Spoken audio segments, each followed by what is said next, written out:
When you think about businesses that are selling through the roof, like Skims or Allbirds, sure, you think about a great product, a cool brand, and great marketing. But an often overlooked secret is actually the businesses behind the business, making selling and for shoppers buying simple. For millions of businesses, that business is Shopify. It's home of Shop Pay, the #1 checkout in the world. You can use it to boost conversions up to 50%, meaning way less carts going abandoned and way more sales going through to checkout. Upgrade your business and get the same checkout Allbirds uses. Sign up for your $1 per month trial period at shopify.com/income, all lowercase. Go to shopify.com/income to upgrade your selling today. Shopify.com/income.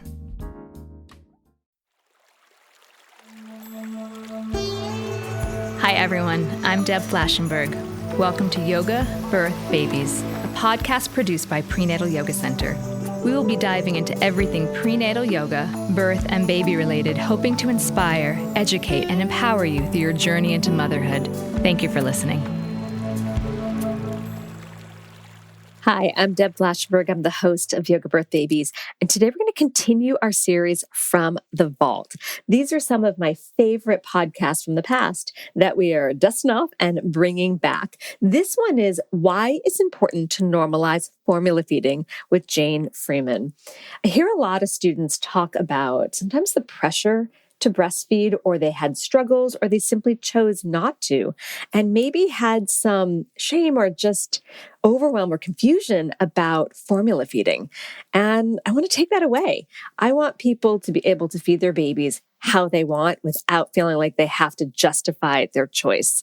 So in this conversation, Jayne talks about a brief history of how society and expectations played a role in feeding babies.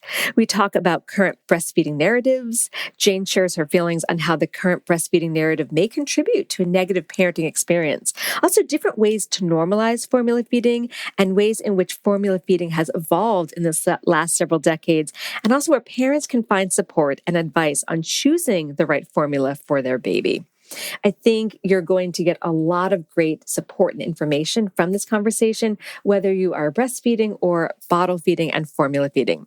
But let me tell you a little bit about our guest, Jayne. So Jayne Freeman is a certified childbirth educator, a breastfeeding counselor, and postpartum doula specializing in mood disorder prevention. Most recently, Jayne's area of focus has been on postpartum mood disorders, and she's working on advanced certifications in perinatal mental health. Jayne's current mission is to shift our feeding paradigm to one of choice and inclusion. I'm really excited for you to hear this wonderful conversation. Now, before we get to my talk with Jayne, I always love to give updates about what's happening at PYC. Really, the best way to find out is to head to our website, prenatalyogacenter.com. You're going to find our class schedule, our on-demand schedule, our workshop schedule, our teacher training schedule. And something that we've started recently is that we have PYC method teachers all around the world. So we have a little tab saying classes outside of NYC. So these are live classes taught by our teachers and that you can find all different places throughout the world. I'm really excited for you to be able to find our PYC teachers in your community. On our website, you're also going to be able to find some free videos, all of our past podcast episodes, and years of blog entries. So I think you're going to get so much information. All right, I think that is enough from me. We're going to take a super quick break, and when we come back, please enjoy my conversation with Jayne.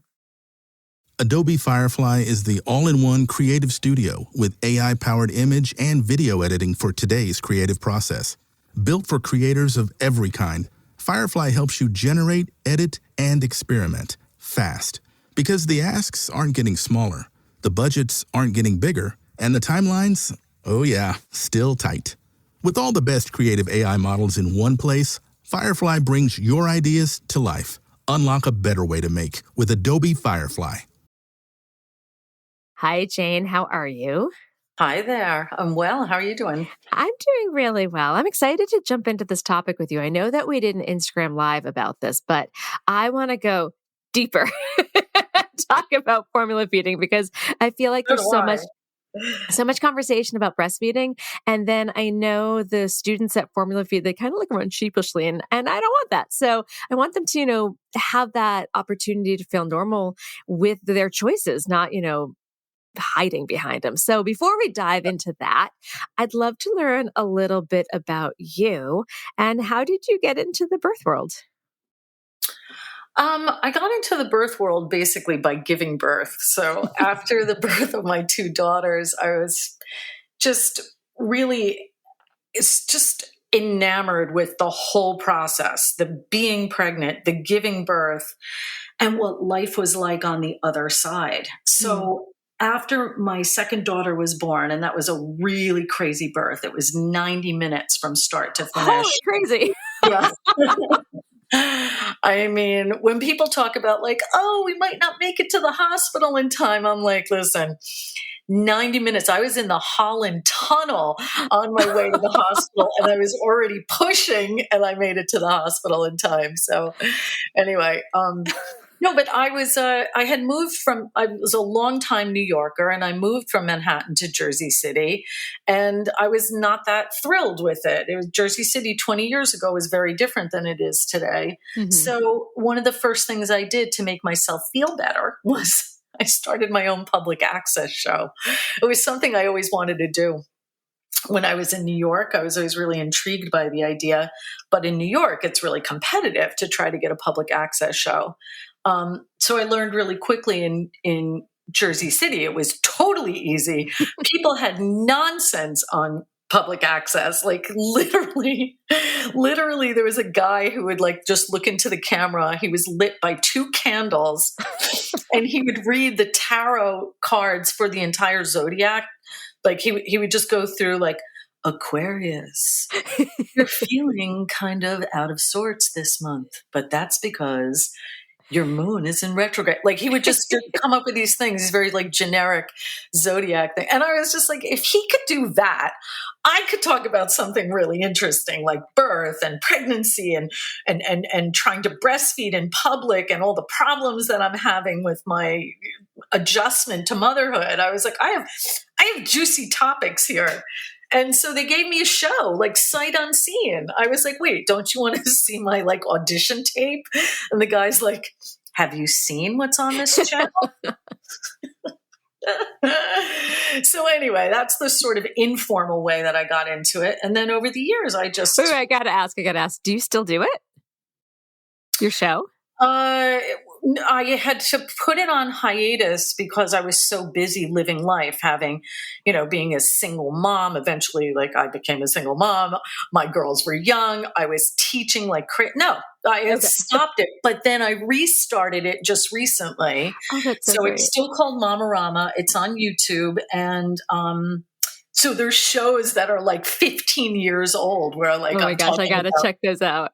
I'm talking about like circumcision, what do you do when your kids get lice? I mean, those two things are very unrelated, but, just parental things. And then, my recent incarnation, I'm trying to do more stories. So I told the story of, Semmelweis, the doctor from Austria who believed that women were dying of childbed fever because the doctors were examining them with dirty hands, I don't know, I'm sure most people in the birth world know that story, but your average lay person doesn't know it. So I tell that story. I tell a story of like why forceps aren't used anymore. I make it a little bit more, kind of informational sort of thing. So that's how I'm doing it now. And I just kind of I resurrected my YouTube channel, but it's really funny because there's videos on there that are literally from like 2005. I have like little children with me and my girls often busted in, on camera when I was recording a show. It was very, very informal. I have to check that out because it also sounds like interesting topics. So, and still relevant. I mean, my kids had lice like maybe 5 months ago. Like it's a pain in the neck. So I get it. In fact, I would look at that again. So, oh my God. So that's perfect. All right. So let's start to dive into what we're going to talk about, normalizing breastfeeding. So I guess let's start with a little bit of a brief history of how society and expectations, I know I'm like jumping from lice to this, how society. But and wait, Deb, I have to Yeah. interject. You said normalizing breastfeeding. Was I that a said, oh Freudian gosh, that was, oh my gosh, thanks for catching that. We'll keep that in. Normalizing formula feeding. Thank you. That just goes to show that I know. slip was Yeah. what I'm so used to talking about. I will be very honest. I think this is my second podcast about formula feeding, and I've done probably, I don't know, we're at like 300 and something podcasts. So I would say I've probably done maybe 30 or 40 podcasts about breastfeeding. So Wow. that just goes to show that we need to put a little bit more focus on formula feeding. So back to it, normalizing formula feeding. There we are, out of my mouth properly. So let's talk about that brief history of how society and expectations played a role and how we're told to feed our babies. And this is a huge shift because I'm a child of the 70s. I just had a big birthday recently. And when I was talking about feeding babies with my mother-in-law, she's like, of course we bottle fed. That is what we did. That is what was done back then. And my mom's like, actually, I breastfed. So it was interesting that it's a change of perspective, even in this, small lifetime. Yeah, I mean, for women who are pregnant today, they only know what they know. They only know what they're exposed to. They're taking classes, they're looking on social media, they're reading books or listening to podcasts. So if the general consensus by the greater population is breast is best, breastfeeding is what you do, breastfeeding is normal, it's natural, it's good for you, it's good for the baby, there's not a lot of opportunity to really challenge that. And in many cases, I think this is really interesting. When I teach, I notice that people will often say, I don't even know if I was breastfed or not. So my students are generally born in the 80s, some in the early 90s, just kind of like the age that people have children. That's when they were born. And you're right, breastfeeding was not as big of an issue. It was kind of like a little bit more unusual to breastfeed a baby at that time period than it was to bottle feed. And you have to think about, where did that come from? Were people just listening to their pediatricians? There was no social media. Certainly there were books, but there weren't the kind of like bombardment of influence that occurs now that makes you think that this way is the only way. Mm-hmm. Does it make sense? Yes. Yeah, that makes total sense. Yeah. So, all right, let's go a little bit further into formula feeding. So it was interesting when Andrea from City Births introduced me to you. One thing that I thought was very interesting was the fact that you teach a formula tutorial and you're very pro formula, which we're going to talk about. But that's actually not super common that I find for a lot of postpartum doulas and breastfeeding counselors, which you are. So, so tell me what led you to your passion for focusing on formula feeding. Right. So I do feel like compelled to defend that a teeny bit because, yeah, please. Because in our world, in the birth world, to be sort of labeled as being super formula positive is often seen as like some kind of a polarizing argument that if I am that way, then I must be anti-breastfeeding or be somewhat critical of breastfeeding or have there's just sort of set up into the dichotomy of how we feed a baby, right? Mm-hmm. We only have two choices. Like, I just want to make that really clear. It's not like we have an array of different ways to feed a baby. You have A or B, right? Mm-hmm. So with all of the messaging and influence being so strong in breastfeeding, I was under that influence too. When I got formula from the hospital after my girls were born, I threw it in the garbage. I looked at it as though it were poison. So, I was indoctrinated to it too, I just want to say. And that is kind of the correct word in a sense, even though that has, its own implications. And then when I became a teacher, I was fully like, breast is the way we have to go. And I will teach all the things that I'm told to teach that are more or less anti-formula. I felt like it was my mission as an educator that I had to let people know, formulas, no, it's not as good. You really should be breastfeeding. That was the sentiment that I had for my whole life up until I became a postpartum doula, which was 7 years ago. So my career in the birth world is about 14 years. So that's half of it. So just, to give you the chronology there. So what happened was, working as a postpartum doula, I started to see how the rigors of breastfeeding were really difficult for a lot of women. And that wasn't my experience. So I didn't have this kind of like, oh, I know what it's like. I've been there. I just didn't have that level of, I couldn't relate to that. And so you would think that I would have been much more cavalier about like, oh my God, yes, breastfeeding, if I could do it, you could do it. All these women, we have all this support. Just think about the level of support we have in the New York area, right? Everybody sees a lactation consultant in the hospital. There are lactation consultants covered by most health insurance providers.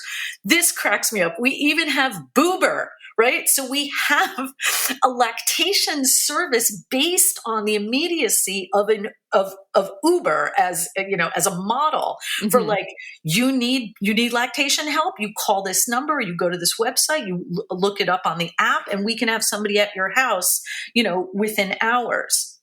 There's a lot of support for that. Anyway, I'm getting away. I like this. Keep going. So when I became a postpartum doula and I started to see the challenges that women were having, I was just a little surprised by that. I just saw like all of these difficulties were not just mechanical. They weren't solved by, okay, we need to get a better latch. You need to get a tongue tie release. You need to pump more. They weren't all solved by that. And they were creating an enormous amount of anxiety and sometimes leading to depression and what we would label as postpartum mood disorders. That's what I was witnessing, not just once in a while, but all over the place. And so I had to reschool myself. I had to look at the bigger picture here, and to just sort of clarify it in a nutshell, I realized we were not prioritizing the mother. We weren't prioritizing her mental health, her well-being, her need to sleep, her need to heal, her need to feel autonomous. It was like we bulldozed right through that for the sake of the baby that must be fed breast milk. That's how I saw it. And it really upset me. I had like a complete epiphany in the first year of being, that's a long time epiphany, in the first year of being a postpartum doula. I was floored by this. And then I just decided to make maternal mental health my specialty. So to do that, I needed to feel good about formula so that I could teach my clients about it, so that I could help them feel positive about it, and also to give people some empowerment of choice, to not just feel like, oh, all American formula is garbage. Like a lot of people have that sentiment. So the more I learned about it, the more I got deep into understanding the nutritional comparison and what's in formula that's not in breast milk and vice versa, and being able to speak about it with a lot of authority, the more I was able to help my clients. And I have all sorts of clients. Don't forget, there's some that like will never be able to breastfeed. Or I work with 2 dads. That's not happening. They're not breastfeeding. I work with people who are adopting babies. They're feeding them formula. I work with people who've had double mastectomies. They don't have a choice. It's such an amazing feeling to say to someone, this is okay. Your baby is going to be absolutely fine. And we're going to find you the best formula that you feel good about and that your baby does well on. Yeah, and we'll get into, and I'm excited you said that because we'll get into the different formulas, but you said something that really kind of lit something in me. So throughout, and I bet you'd probably relate to this. So I feel like there was this influx of unmedicated births for a long time. It's like, that is the standard. I think that came about right around when Business of Being Born came out. And so that's kind of aligns with where you are in the birth world 14-ish years ago. Mm-hmm. And there was a couple years before my son was born. And I remember seeing going to when it was released and hearing a panel talk with Abby Epstein and Ricky Lake. So I remember hearing that. And for a while, everyone's like, that is the gold standards. That is what we go to. And then those were in the studio, they're like, well, I'm not going to do that. And I definitely, and I will admit, I think I got on that bandwagon for a bit and then it shifted. I don't know at what point it shifted, maybe 2-3 years later, where I'm like, wait a second, pause. It's about choice, because while I did choose home birth mainly because I was a doula already and I didn't love the hospital settings that I was seeing, that's just my personal choice, not a choice for others. But so I chose that. But what it came to later is that I really teach about is its personal choice. And it's something that we are so strongly believing in at PYC is I'm here to offer you education and choice so that you make the choice right for yourself, for your family. But what I'm hearing and I'm realizing I'm very guilty of is that choice also should be about how we feed the baby.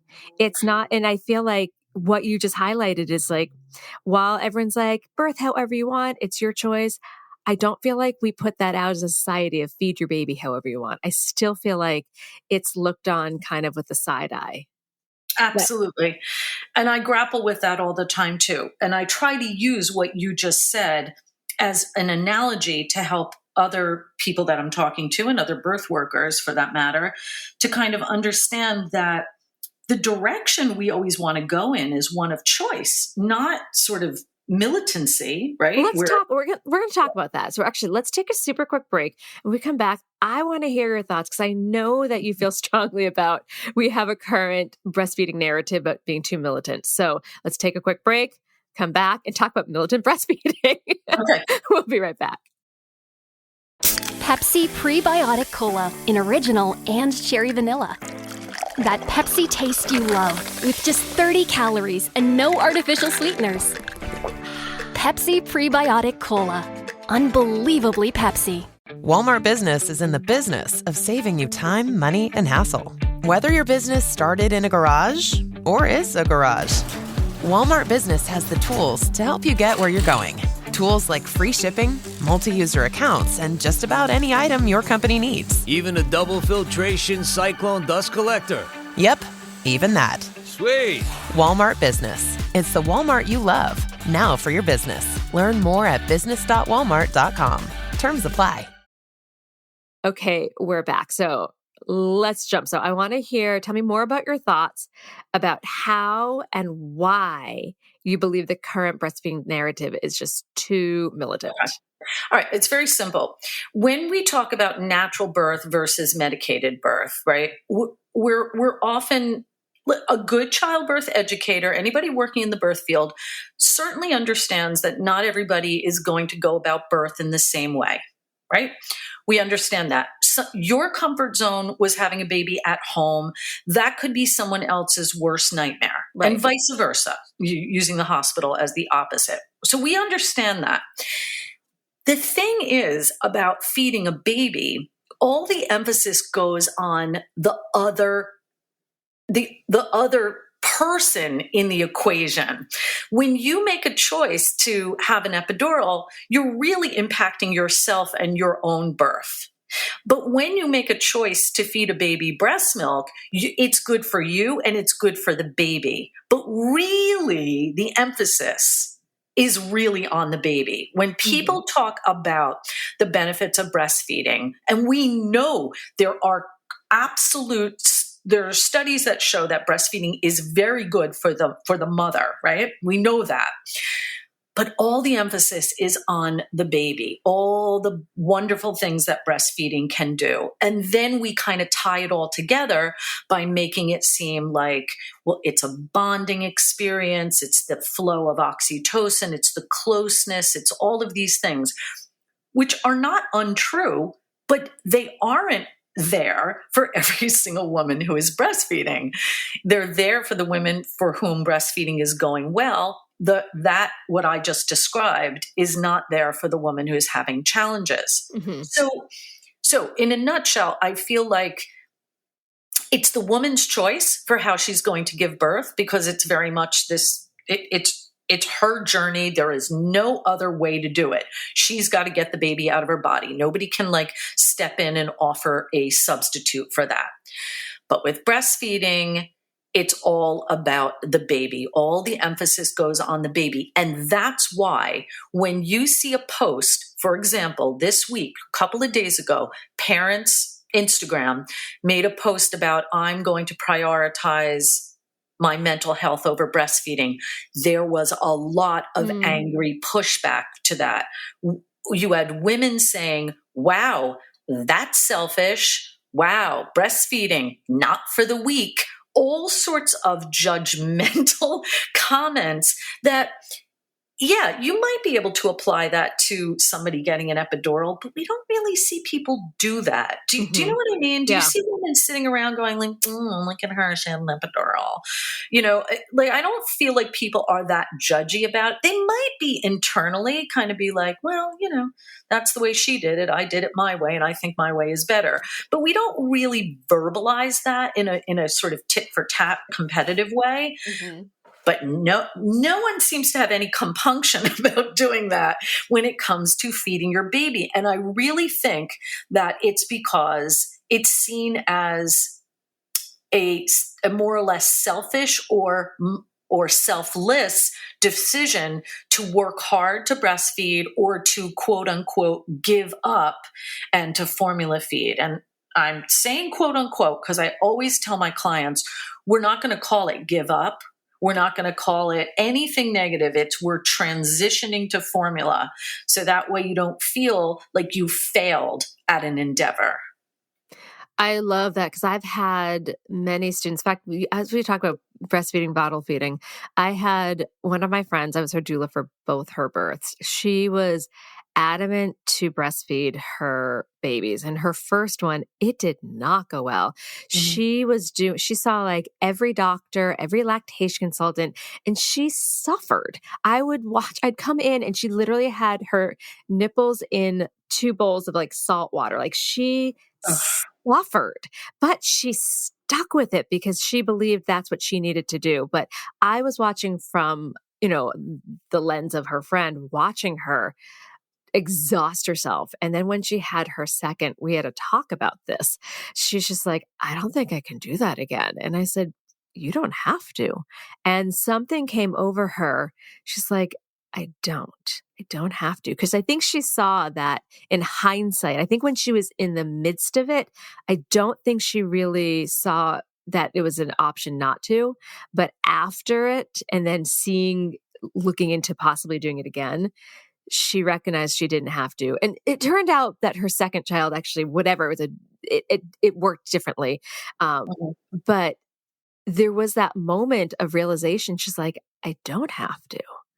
And I think of her every time someone is suffering, and just kind of that switch where I don't know if the word's excited, but there was something that softened when she realized that was, but it was like, she was emotionally suffering. And I don't think she recognized that. I'm guessing you probably see that with your clients too. Yes, that's exactly when I said I had my epiphany, I was seeing a lot of that suffering. And so now we've used that word several times here. And that is not what gets presented to you when you take a breastfeeding class, or even what a lot of prenatal classes will that doesn't come into the equation. We don't like to talk about that side of it. And if it does get talked about, then it goes hand in hand with, well, I guess she didn't have enough support. That's what we always hear. And the truth is, and again, I can only speak from my experience in the New York area. I know that there are different breastfeeding endeavors and different or lack of support in other parts of the country and other parts of the world. So I'm certainly not speaking with a worldview here. I'm really speaking about the New York area. And we have a lot of very highly driven women who are accustomed to succeeding. They're self-described as type A. They want to do things right. Mm-hmm. And if they are told that it is critically important to breastfeed your baby, that's where that comes in, the dynamic that you just described with your friend or your client, because the struggle is such that there's almost nothing else that we would put ourselves through with that degree of suffering. But the sacrifice to feed our baby is one that we feel is tied up in our worthiness as mothers. And that's where it gets dangerous, because I've seen women spiral into postpartum anxiety and depression and OCD, having intrusive thoughts, having massive sleep deprivation that is fuel on the fire of those mood disorders. Mm. And much of it is coming from this self-imposed, I must get this done. I must do it right. I have to feed my baby from my body, and I'm not backing down, even if I never sleep again. Yeah. And then obviously, so this goes to the importance of normalizing formula feeding so that one doesn't, I hate using that word failure because it's not a failure, it's a choice. No. But I feel like people experience that. It's almost like that awful term, failure to progress during labor. Like I've had students come in, they're like, my body just couldn't do it. I had to have a C-section. I'm like, that's okay. That was your body's process. That's how your baby needs to be born. So I feel like we have the word failure way too much in the perinatal world. I know. So it makes me really sad because parenthood is hard enough to feel like anyone has failed at something and then have the anger at one's body. I mean, that's a whole nother topic. But so what are ways that we can shift to a more positive, normalized view, raising formula feeding up in the same way that we support those that choose to breastfeed? Right. Well, the thing is, it is hard to say to someone, you know what? It doesn't matter. Breastfeed, formula feed, it doesn't matter. We have a lot of ways of saying this, and sometimes in comical ways. Maybe you've seen a meme that says, they're all going to end up eating French fries off the floor of the car, right? You've seen things like that. Right, because that gives a little levity to the situation, which when you're in it, does not feel funny at all. Right. And it seems like the only women who are, okay with making jokes about it are, they have 4-year-olds, 5-year-olds, 6-year-olds, and they think back of how much they tortured themselves when they were new mothers, again, going with that description of like the pain, the pumping, the lack of sleep, the medical procedures and so forth, the ordering supplements that are unregulated from Canada, like all of these things. I just feel like, people the second time around relax a little bit. And the reason they relax a little bit is because they're like, you know what? Everything ended up being okay. My baby, when she went to daycare, didn't get any more sick than my friend's baby who was breastfed until she was 2 years old. Like you start to kind of put it in perspective and just say like, I put too much weight on something that was maybe presented to me as more important than I think it was. And that's where it gets tricky because people want evidence. They really want to sit there and say, can you actually show me that it's okay if I don't breastfeed. Like, I'm going to end up with a perfectly healthy, non-obese, non-diabetic baby who's going to be just as smart as a breastfed baby and just as bonded to me.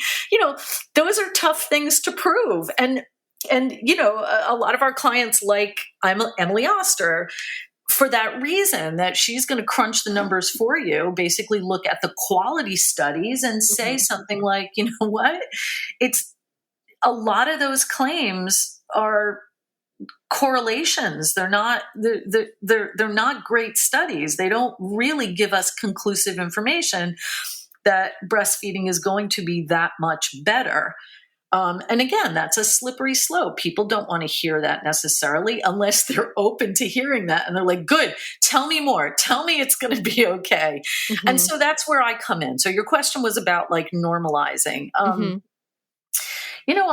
When I talk to my clients, I put the emphasis back on the mother. I say, we have to prioritize you, because if you're not okay, guess what? You're not going to be able to bond with your baby. Breastfeeding bonds you with the baby when it's going well, when it's snuggly and delicious, and your baby is like milk drunk when she's done nursing. That's amazing. But you can have that same experience snuggling your baby with a bottle against your body. And if you're feeling mentally better by nourishing your baby with something that your body couldn't produce, then that's a win-win as well. Why would we look at that as something negative when that is bonding? Yeah. That's important. I really like that.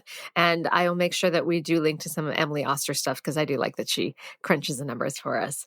All right. So let's talk a little bit about the different formulas out there, because there are many. So in preparation for this, I just did a research, like a little Google search of formulas. And I'm like, oh my gosh, there are so many. There's soy. There's just like so many. So how does one start to look for advice on choosing the right formula for their baby? Well, so that is why I do the formula tutorial that you mentioned earlier at City Births. And I do it for my clients over here as well. I try to educate as many people as I can, because it is a little more complicated than it's presented to us. When I used to teach for Tribeca, part of our presentation was all formula is the same. And it isn't the same. And that is just a silly thing to say, because if you just look at one brand, like you look at Similac, there's like 10 variations of Similac, and they have different names. It might be Pro Total Comfort, Pro Total this, Pro that, Gentle this, Gentle that. There's a million different marketing, tags that are put on it. So why would we say it's all the same? That's really oversimplifying. And in America, we've only really had 3 major formula companies for the longest time: Similac, Enfamil, and Gerber. But in more recent years, smaller companies have sprouted up and offer what I call boutique formulas. They cost more, but they're more controlled in how they're made. There's attention to the quality of the milk by using milk from cows that are raised on sustainable farms who don't get pesticides in their grass. They're all grass fed. They don't have antibiotics. They don't need anti-inflammatory medication. So the milk that they produce, we perceive as being more pure, more clean, as the average dairy cow that's producing at a massive amount in the dairy farms of America. So you can just start there with seeing a huge difference. And this also came from a great interest in importing formula from Europe. So that happened, I don't know, let's say five years ago or so. It started to become very popular. And I think the formula companies were starting to see a dent in sales. So they got together with the FDA and said, can you put a stop to this? Because they're not regulated to sell in the United States. And you got to find something that makes our public feel like the European formulas are dangerous. And so what they came up with was that European formula does not have as much iron as American formula. And there we got into a whole formula war over that, where people were like, oh, that's terrible, but not really understanding maybe the European scientists got it right, and maybe our scientists got it wrong. Maybe we're putting too much iron in. Like there wasn't really like a good discourse on it. That the FDA sent out press releases to every pediatric practice in the country, basically. And so I was starting to see people saying to me, oh, yeah, I talked to my doctor about switching to European formula, and she said, absolutely not. And she talked about the iron levels being different. So there was, again, we thought we had like a good solution, for moms for any parent who wanted an alternative to the American monopoly. Actually, it's that other word with an O, oligopoly. Do you know the word? No. It's like beyond monopoly. That's how much, and I can never remember how to say it, but I know somebody out there will be like trying to correct me. But yeah, I mean, talk about a stranglehold. Like that's all they offered, and then we had a better product, and then the FDA tried to put the kibosh on it, which backfired enormously when we had a massive formula crisis and shortage because one Similac plant went down. And for contamination, which is like a whole other issue when things are being mass produced. Anyway, so flash forward, now we have Bobby, which is a boutique formula, By Heart, which is excellent, Kendamil from the UK, they finally allowed that to be imported. But Bobby and By Heart are made here in the US and are tightly monitored and have their own, they just... By Heart in particular came up with their own recipe. So these are the things that I talk about so people have a much better understanding about what makes one formula different from another, either within the same brand and then from brand to brand. But I just want to say one little wrap-up statement here. Fundamentally, the macro and micronutrients in all formula is pretty much the same. Everybody's in agreement that we need this much protein, this much carb, this much fat, this much vitamins and minerals, and then we're good. Can those things fluctuate or be manipulated within formula to formula? Yes. But ultimately, a doctor is not 100% wrong by saying formula is essentially the same. But what about within, like you said, within the same brand, there's different types. How would and I was looking at more sensitive and then soy, no dairy. So how would somebody go about choosing that? Is it really just preference? No, it's not preference. Everybody should always start with a basic level formula. Okay. We don't want to go to a specialty formula. So let's pick a brand like Enfamil. Okay. So you don't want to go to a specialty formula if you don't need to. I compare that to, it's not a perfect analogy, but I compare that to always drinking Lactaid just in case you were lactose intolerant. Right. Okay. You didn't need to do that. You didn't need the specialty item. Okay. So when we see language on the label like gentle, comfort, soothe, anything, any sort of synonyms to those words, you're looking at a formula where the lactose has been reduced. Milk sugar is lactose. That's a carbohydrate. So if we take out the lactose so that a baby's digestion does better with it, it has to be substituted with a sugar. So anybody who picks up a can of formula in the supermarket, turns it around and sees something like maltodextrin, corn syrup solids, or sugar on the label right next to whey protein and something else like a fat, like a vegetable fat, they're going to go, oh, what is this? Why is this formula full of sugar? See, this is why they tell you that babies who have formula are likely to be more obese. And so it's a big misunderstanding because not all formula is lactose reduced. Only the ones that have the gentle or the soothe or those kind of words on the label. And again, that's just designed for fussy babies. We know babies get fussy. We know that they have gas. And then when you give them a formula that has a hydrolyzed protein and has lowered lactose, they typically do better. Okay, that makes a lot of sense. This is going to be a little above and beyond. I'm just springing this on you, but do you know of either a website that has this, or do you have a handout or something that can break this down for people? Or your webinar?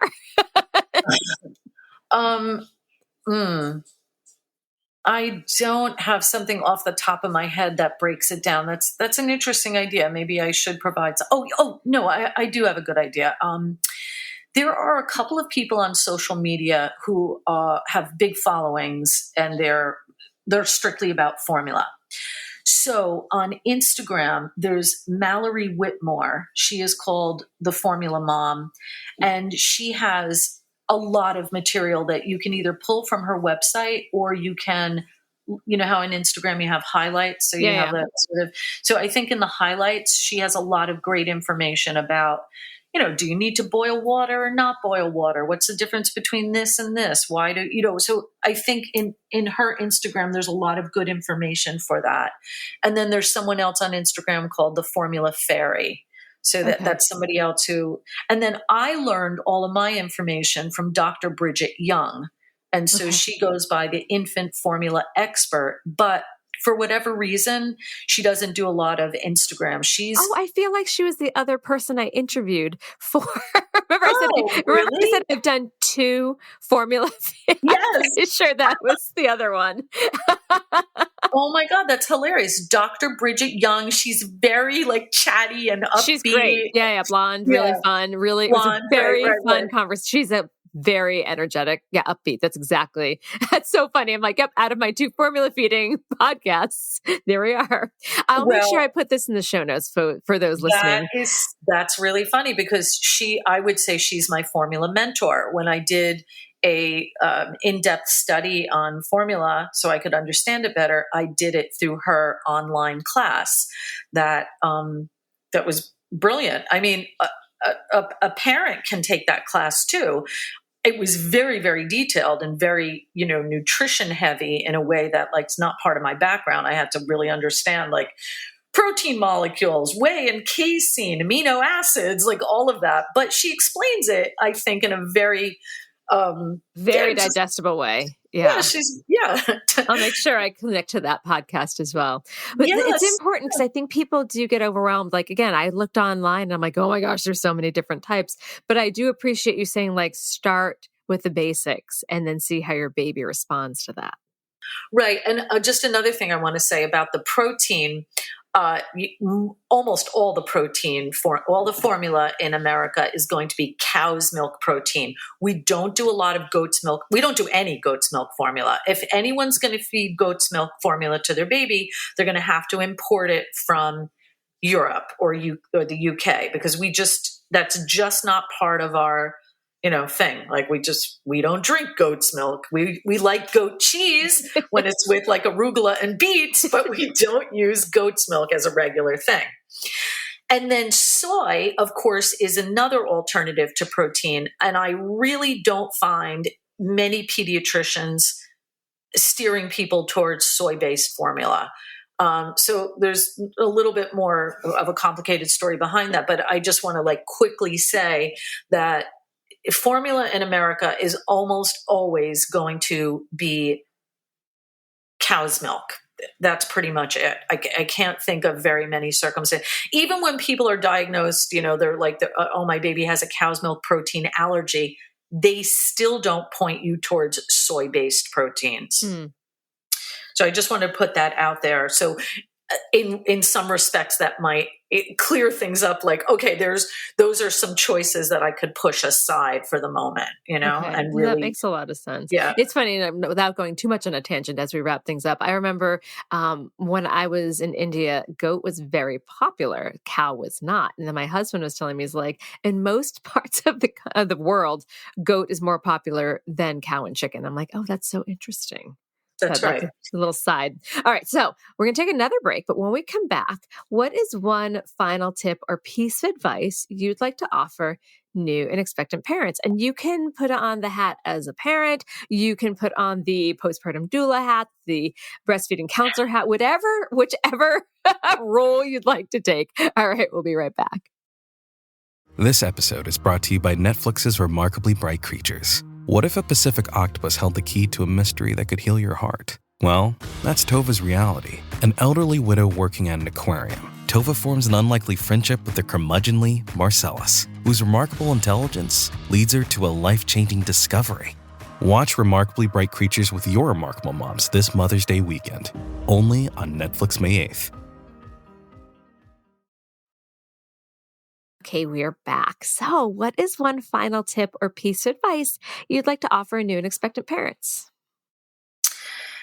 I think that expectant parents put so much emphasis on preparing for the baby and much less emphasis on how they're going to be doing, particularly the mother. I never teach a class without emphasizing what the newborn period feels like for the mother, the physiological changes, the difficulties with breastfeeding that she may have, the lack of sleep, the hormonal changes, the urinary incontinence, the vaginal bleeding, the soreness, the stitches. Do I need to go on? I mean, I'm rattling this off the top of my head, and I just feel like if people were a little better prepared for taking care of themselves in the immediate postpartum period, everybody would do better. And that taking care of yourself also means prioritizing your mental health and well-being, to be able to recognize this isn't working for me, I need to change it, and not feeling one iota of guilt about that.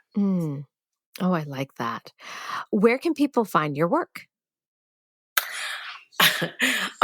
So my Instagram, I suppose, Mamarama, MAMARAMA _JC. That was the name of my public access show, Mamarama. So that's my channel on YouTube as well. And Okay. that's probably, and I'm on TikTok too. TikTok is fun because I blend in a little true crime. I know it doesn't go together. But I feel like on TikTok, nobody's really paying attention except for Gen Zs or something and they're just like, what? Okay, she's talking about true crime and breastfeeding and, in two different, whatever. I don't know. It's just. Well, make sure we put all that in the show notes. Jayne, this has been so much fun. I really appreciate your humor and your down-to-earth approach. Thank you so much. Thank you. I appreciate you as well. This has been an episode of Yoga Birth Babies, produced by Prenatal Yoga Center. You can catch us on Facebook, Twitter, Instagram, and Periscope. I'm Deb Flaschenberg. Thanks for listening.